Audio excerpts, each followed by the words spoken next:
A Pasig City Court denies dismissed Bamban Mayor Alice Go's petition for bail.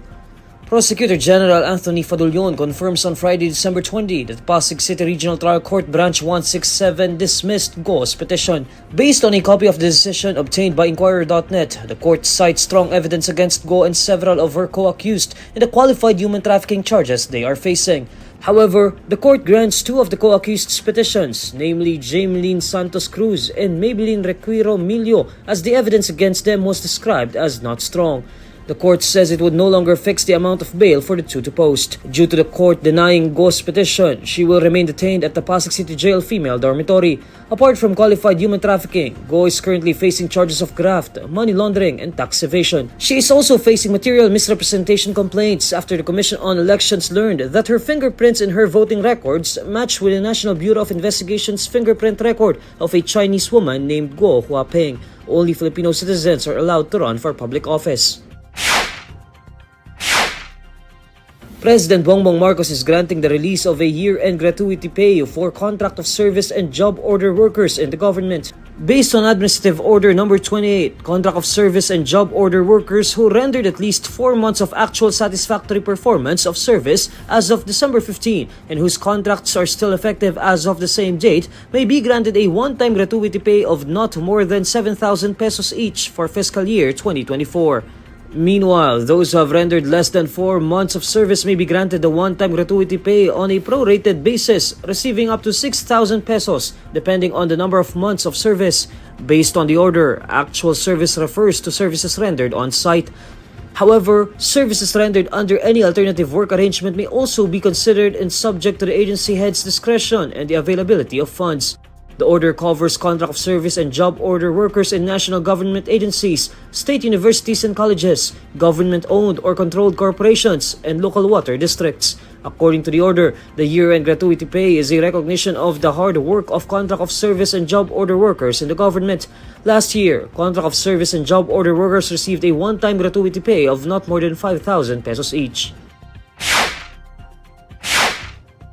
Lawmakers from the Makabayan bloc are urging the House of Representatives to now act on the impeachment complaints against Vice President Sara Duterte.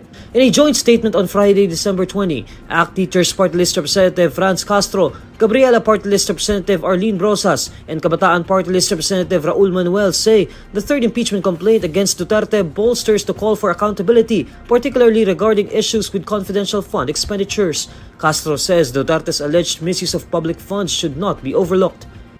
For Brosas, letting days pass without action from the House leadership on the 3 impeachment complaints against Duterte leads to another day of impunity. According to Brosas, their group is calling on the House leadership to immediately act on all 3 impeachment complaints at the soonest possible time.